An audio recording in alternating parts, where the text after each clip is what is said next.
read something to you called The Builder that kind of touched me.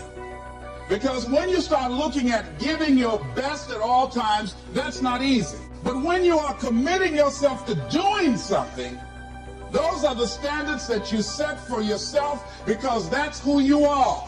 If you're working on a job where you're miserable, they're not paying you what you're worth. You don't like the work, you don't like the people, and you're dissatisfied. If you have decided to continue to take a paycheck, you owe it to yourself to give it your best effort. If you get in the habit of being mediocre or doing just enough to get by, you're not hurting anybody but you. You're cheating you. The Builder. There was a man who was an efficient builder.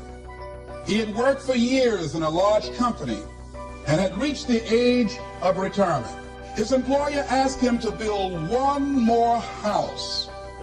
It was to be his last commission. The builder took the job, but his heart was not involved. He used inferior materials. Timber was poor, and he failed to see the many things that should have been clear to him had he shown even his normal interest in his work. When the house was eventually finished, his employer came to him and said, "The house is yours. Here's the key. It's a present from me." The builder immediately regretted that he had not used the best materials and engaged the most capable workers. If only he had known that the house was for him. Whoa. If he had made a commitment with his life, with his craft, that I'm going to give my best at all times, even if this is my last job, I'm going to give it my best shot because that expresses who I am, he would have been more appreciative of that gift. Would you imagine that? I think that makes a very good point. I want to talk to you today about staying committed. We all have opportunities to give up on what we're believing for, walk away from an uncomfortable situation, slack off, not be our best. But if you're going to reach your highest potential, you have to stay committed. You can't be moved by what's not working out, give up on a child because he's not doing what he should, slack off at work because you're not being treated right. You have to have a made-up mind that you are in it for the long haul. It may be difficult. You have a good reason to walk away. Don't take the easy way out. Stay committed to your marriage. Stay committed to raising those children. Stay committed to your friends. They may make mistakes. Give them some grace. Don't be a fair-weathered friend. Be committed in the good times, in the tough times. Stay committed to your dreams. Don't give up on the promises God put in your heart. It may be taking longer than you thought, but God is still on the throne. He's a faithful God. He's already set the time to bring it to pass. Stay committed to your church. Stay committed to your job. Be a loyal person, somebody they can count on day in and day out. You're not always going to feel like it. There will be good days and tough days. Times when it's exciting, times when you feel like giving up. That's when you have to dig your heels in and say, I'm going to do the right thing when it's hard. I'm committed to this marriage. I'm going to love you even though you don't deserve it. I'm committed to this job. I'm going to be my best even though my supervisor isn't treating me right. I'm committed to my dreams. I'm not going to give up because I don't see anything happening. I'm going to keep believing, expecting, thanking God. I know it's on the way.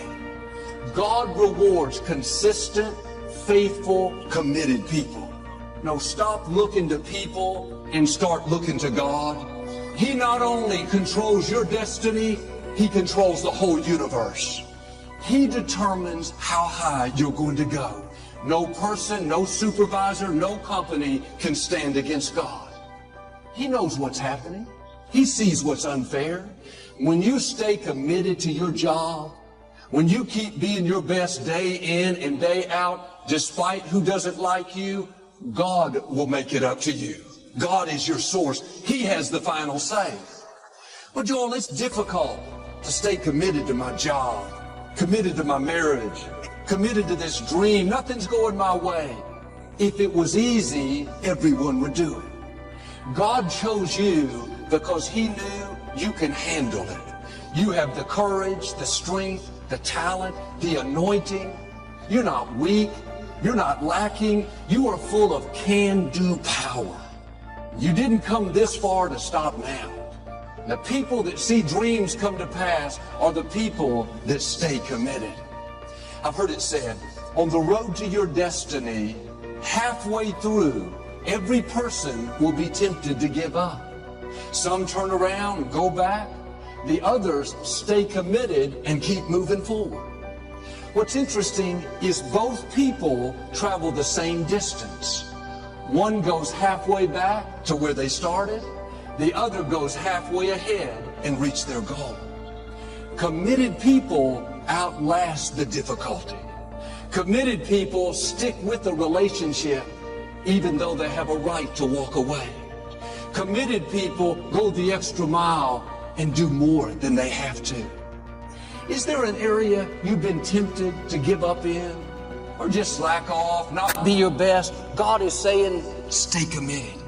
Stay faithful. Stay loyal. Committed people reach the fullness of their destinies. You have to understand why you're going through the period that's causing you to make you want to give up. See, the devil has one mission only, is to rob you of your destiny. That's the devil's only job.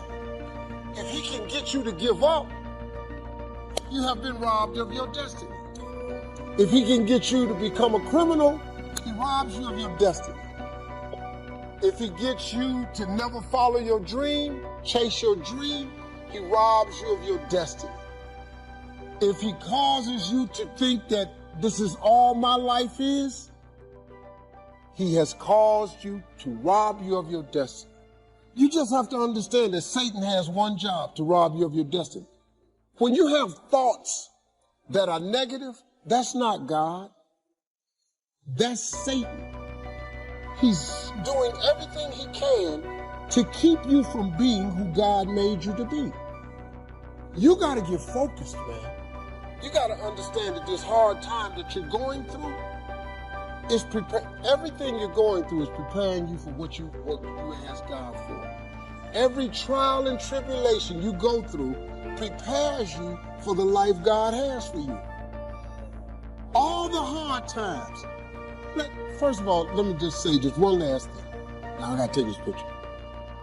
You cannot name one single thing that God has not brought you through. If he hasn't brought you through it, he's currently pulling you through it right now. There are those of you who are still immature. When your excitement is up, your effort is up. Yep. When your excitement is up, your effort is up. Yep. But when your excitement goes down, your effort goes down. And what I want to teach you, and I told you on the mixtape, get over your feelings, right? We're not dealing with feelings because feelings go up and down. Feelings are like the weather in Michigan, baby. You can get 4 seasons in one day if you ain't careful. Yep, absolutely. And for some of you, you're too seasonal. You're too seasonal. When you're excited, man, you coming to work, you on blaze. The first week, the first month, the first 3 months when you got that job, you were excited, and so you was active. You were there on time. You was leaving late. You was doing everything they told you. Not, you got comfortable. And you're not excited no more. And guess what happened? Your effort is going down. And that's why I'm saying let's get off of excitement and let's get to commitment. And commitment said, I don't care how I feel. Commitment said, I don't care how I feel. I don't care if I'm excited. I don't care if I'm pumped up. I don't care if I'm fired up. Listen to me very closely. I told you, life ain't no crystal stair for me. And everything don't always go well. So then why am I doing TGIM and I always look excited? Because I'm committed. Somebody gonna have the nerve to say to me, ET, you charging now? You charging for the content? You're not doing TGIM no more? Listen to me. You know I'm doing TGIM. Why? Because I made a commitment. I don't owe nobody nothing. I'm doing this because I made a commitment. I made a commitment to the world that I was going to provide motivation and inspiration and empowerment. So do me a favor, get off of that feeling stuff. Get off your excitement. You don't have to be excited. You made a commitment to that job. Did nobody force you to take that job? You signed your name on the dotted line. Eric, I'm not feeling my marriage. I'm not excited anymore. It had nothing to do with excitement. You made a commitment in front of her mama, in front of her daddy. You made a commitment in front of his family. You made a commitment in front of God. You made a commitment in front of that pastor, in front of that priest. You made a commitment. Now it's time to put up. Yeah, that's right. Put up. We ain't said put up and shut up. It's time to put up because you made the commitment. So I need you to do me a favor. If you find yourself going up and down with your effort, remember, some days, 70, oh, you were so pumped when you got accepted into that university. You put the acceptance letter on. You had your sweater on. You went to school the first 2 weeks. You pumped up. You excited. Now that class can punch you in your mouth. Yup. Now that freedom of being in school, like you can't handle the freedom right now. And you've lost your excitement now, right? Right now, you missing home. You homesick now. You ain't feeling the food. You done got sick. Listen to me very closely. The excitement is gone, but the commitment is still there. Your mama paying $25,000. Your daddy paying $35,000 for you to go to school. This ain't about excitement. This is about commitment, guys. So I want to help you out. What's the gap, E.T.? What's the gap, E.T.? E.T., why am I not great? E.T., why am I not doing great things? You. Nobody else can change your life, alter your ambitions, pave a golden road for you. But you can. It's up to you. Be responsible for yourself. Learn to reap the harvest without complaint. This is a sign of growing maturity. And here's where it comes from: taking full responsibility. Take full responsibility for everything you do. Be responsible to yourself. It's your crop. Whatever your paycheck is, take full responsibility. You say, well, it's my employer. No, it's not your employer. You can become twice as valuable, 3 times as valuable. You could slack off, take the easy way out, but what you can't see is there's a double portion up in front of you. Stay committed when it's hard. Do the right thing when the wrong thing is happening. Keep loving that man, that woman, even though they don't deserve it. When you stay loyal, consistent, faithful, a double portion is coming. Double favor, double honor, double resources. God will pay you back for staying committed. But this double portion isn't for everyone. It's not common. It's not ordinary. It's for people that do more than they have to. For people that go the extra mile. For people that don't give up when it's not exciting. It's for people like you, people that stay committed.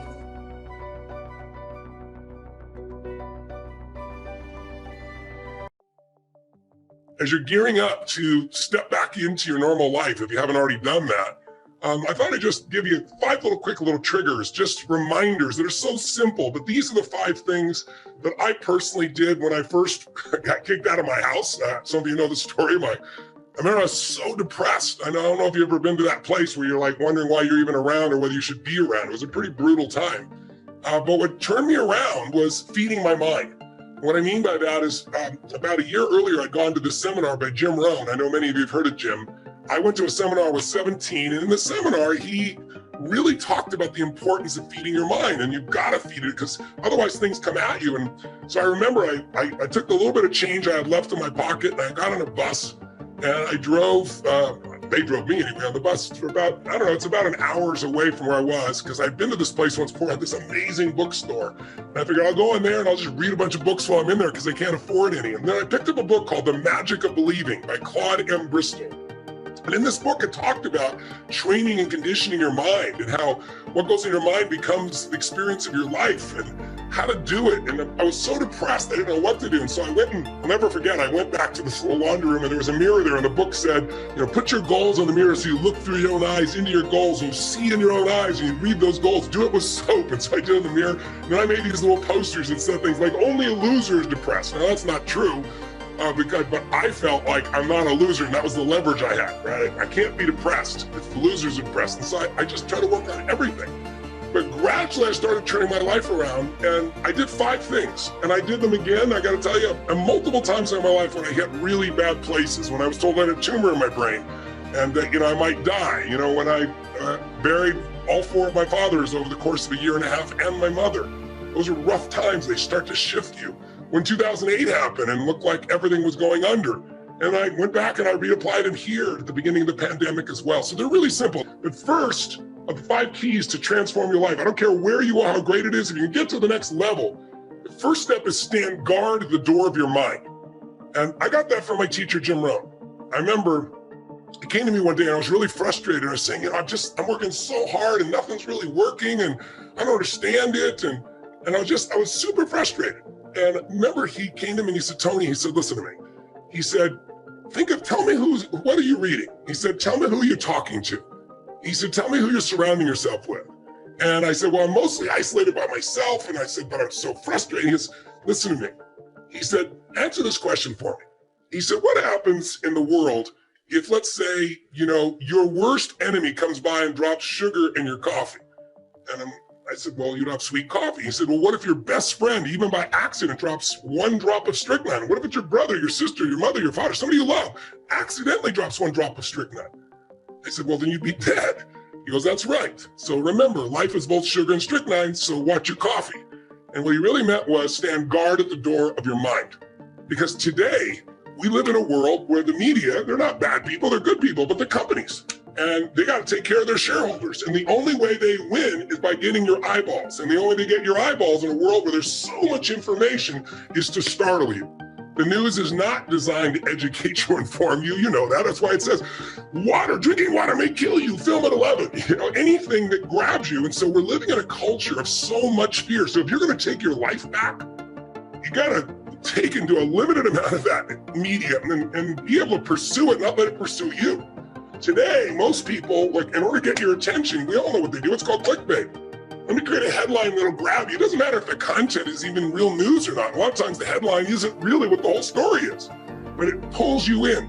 There's whole groups of people whose entire life is designing algorithms and language to make you stay online more so they can make more money, but it isn't necessarily to your advantage.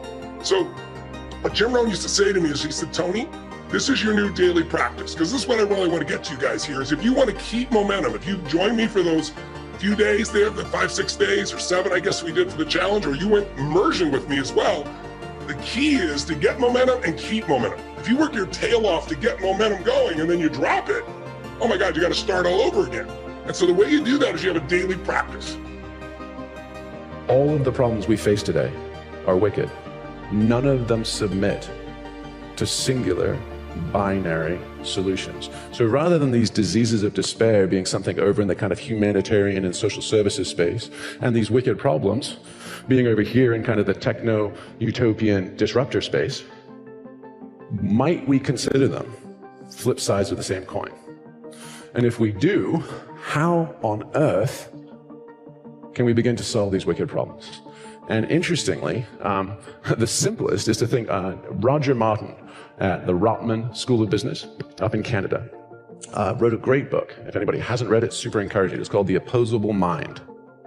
And his premise, after surveying A.G. Lafley at Procter & Gamble, Martha Graham, creatives and leaders and innovators across disciplines, realized that what these folks do that virtually or very few others are consistently able to pull off is that they're able to creatively hold the tension between dynamic and opposing ideas.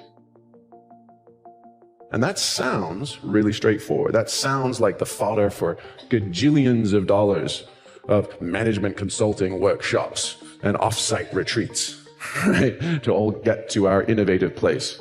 But reality is that's not a skill set. It's actually a state of mind.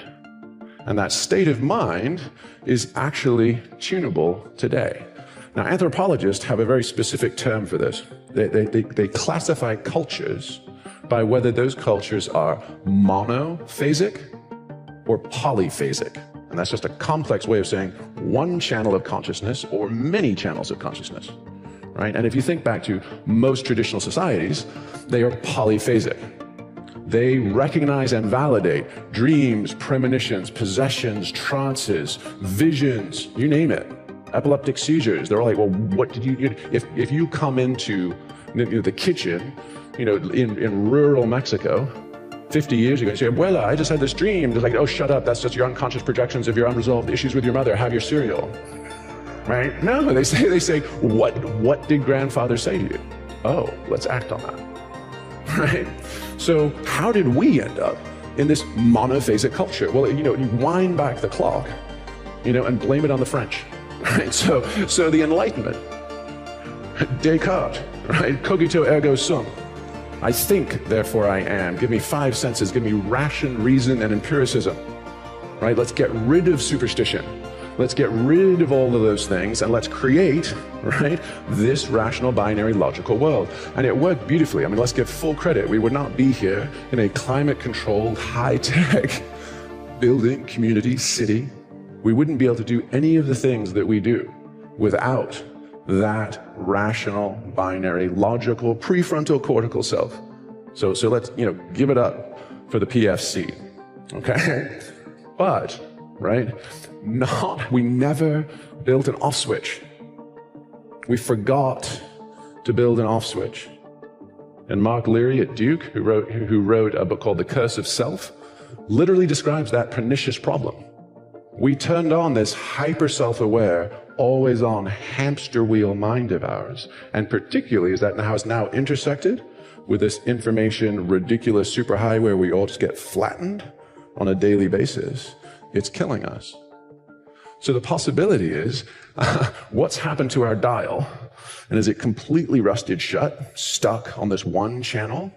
Or do we have the ability to kind of just rock it loose, lube it up a bit, and regain and reclaim the full spectrum of consciousness and awareness that will allow us to begin taking a crack at the wicked problems that we are all facing and that everyone in this room is committed to solving. Never let yourself be the victim. If I could go back in time and have a conversation with my 8 to 10-year-old self, that would be the message I would give. Because when you think about it, you're a kid, things don't go your way, what do? You cry, you whine, you throw a fit, you want your parents to feel sorry for you. You feel sorry for yourself. When you can realize that your worst days were truly your best days.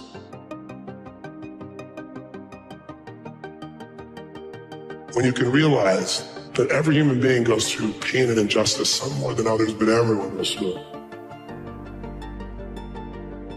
Everyone's had someone be completely unjust to them. Everyone has had someone hurt them who they loved and cared for deeply, or they trusted, or they looked to for support or love. It's part of how we grow spiritually.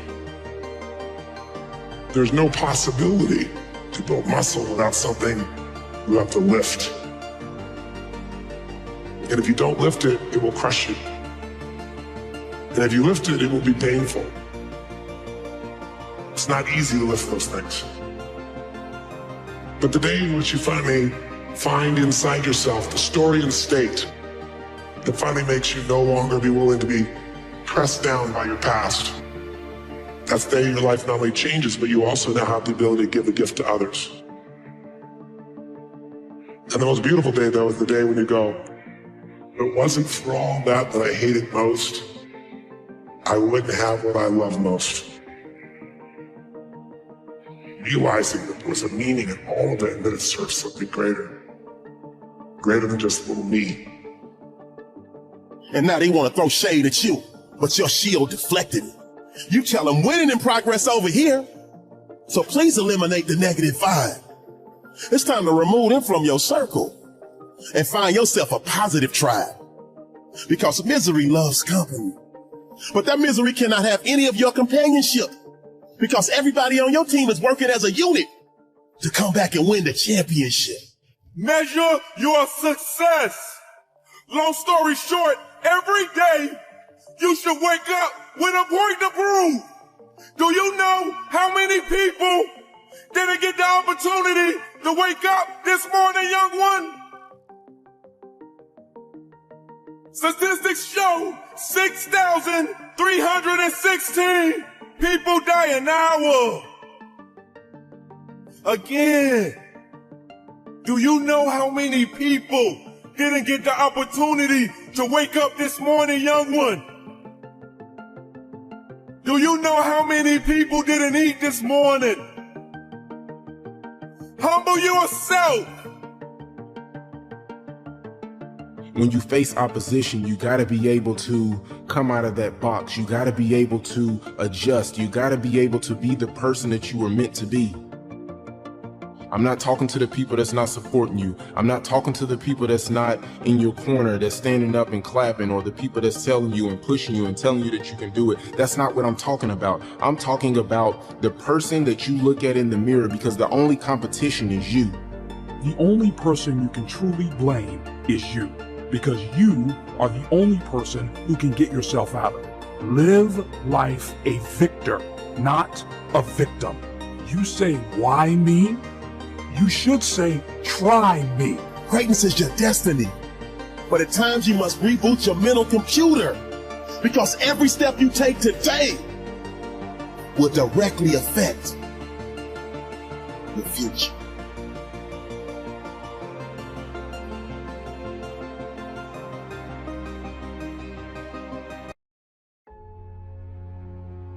I have been working my whole life. And what I didn't understand, by being determined to chase something, by being committed to it, and what commitment is staying true to what you said you were going to do long after the mood that you have set it in has left. You see, people think commitment is saying, yes, I'll do it on the days when it feels good. But I have been committed to everything that I ever started in my life, and I never stopped and I never quit it. And so by being committed to everything that I started, I finished it. It built a certain type of spirit. It built a certain type of mentality. It built a certain type of individual. And so now I couldn't quit even if I wanted to. I couldn't stop even if I wanted to. I had too much sweat equity in my life and everything that I was doing. You cannot have relationship without reciprocity. You cannot get into a relationship to get and not give. And I want you to ask yourself, do you give as good as you get? Add up what you're getting and weigh it against what you're giving, and then you will know whether you're really joined to anything. Because I understood my existence wasn't about me. I went from me to we a long time ago. I understood the process is more important than the product. It wasn't about the outcome for me. Whether I made it to the NFL or not, that was inconsequential in God's plan for my life. But I was going to fall in love with that process, because I understood by falling in love with that process, it was going to turn me into a machine. You see, a lot of people need things to get motivated. A lot of people need a little extra money to get motivated. A lot of people need, whatever the case may be, a little bonus to get motivated. I don't need anything but breath in my body and life. You see, the thing we have to understand about everything that we're a part of, first and foremost, it's a blessing by God. And when it's a blessing, you can't help but to give everything you got to it. My life got saved. I got spared my life. Without commitment, you'll never start. But more importantly, without consistency, you'll never finish. It's not easy. If it was easy, there'd be no Kerry Washington. If it was easy, there'd be no Taraji Henson. If it were easy, there'd be no Octavia Spencer. But not only that, if it were easy, there'd be no Viola Davis. If it were easy, there'd be no Denzel Washington. So, keep working. Keep striving, never give up, fall down 7 times, get up 8. Ease is a greater threat to progress than hardship. Yeah, people that come to work, they take a job, they're not committed to the job, they want the check. They want the check. Well, everybody wants some money, baby.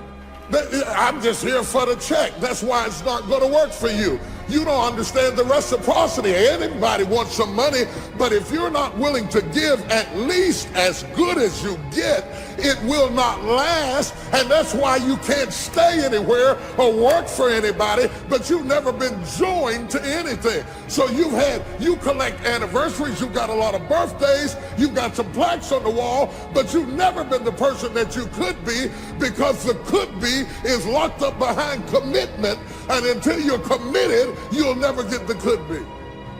Because when you start looking at giving your best at all times, that's not easy. But when you are committing yourself to doing something, those are the standards that you set for yourself, because that's who you are. If you're working on a job where you're miserable, they're not paying you what you're worth, and you're dissatisfied, if you have decided to continue to take a paycheck, you owe it to yourself to give it your best effort. If you get in the habit of being mediocre or doing just enough to get by, you're not hurting anybody but you. You're cheating you. The moment that you commit yourself, then all unforeseen incidents, people, things that can happen that are positive begin to come your way. And basically the whole thought was the fact that nothing comes to you until you commit yourself. There was a man who was an efficient builder. He had worked for years in a large company and had reached the age of retirement. His employer asked him to build one more house. It was to be his last commission. The builder took the job, but his heart was not involved. He used inferior materials, and he failed to see the many things that should have been clear to him had he shown even his normal interest in his work. When the house was eventually finished, his employer came to him and said, "The house is yours. Here's the key. It's a present from me." The builder immediately regretted that he had not used the best materials and engaged the most capable workers. If only he had known that the house was for him. Half studied, half worked, half labored, and then wonder why I thought I'd be further than I am at the age. Let me tell you why you are not further. It is not the devil, it is not witches, it is not demons, and it's sure God ain't haters. You are not any further than where you are right now because you have never thrown your whole self at anything in your life. And you think greatness goes on sale, but true quality never goes on sale. Live each day with integrity. Don't try and get over in life. Don't try and cheat. See, a lot of people like to try and cheat. Don't try and cheat. Say, well, you know, this little bit won't count. Everything counts. To be connected, to be focused, to be committed. That is something we don't see anymore. You've always been casual and never been committed. And some of the most casual people are talented people, because talented people will lay on their talents and use their talent as a camouflage to cover up their lack of commitment. And because you're talented enough to be able to float by on broken pieces, you will fool an indiscriminate eye into thinking that you are committed. You're not committed, you're just talented. You'll never know what you could have been if you would have really committed yourself. You're just talented enough to get over. And you faked them out. You've been at 30 or 60-fold when you were created to be 100-fold person. I can't be committed to everything. I can't join everything. I can't be married to 1,000 women. I can't work 1,000 jobs. I can't join 5 churches because I take my commitment too seriously to spread it around loosely. Success brings envy. So don't be surprised when you start doing well, you start losing some friends. Suck it up and keep moving on.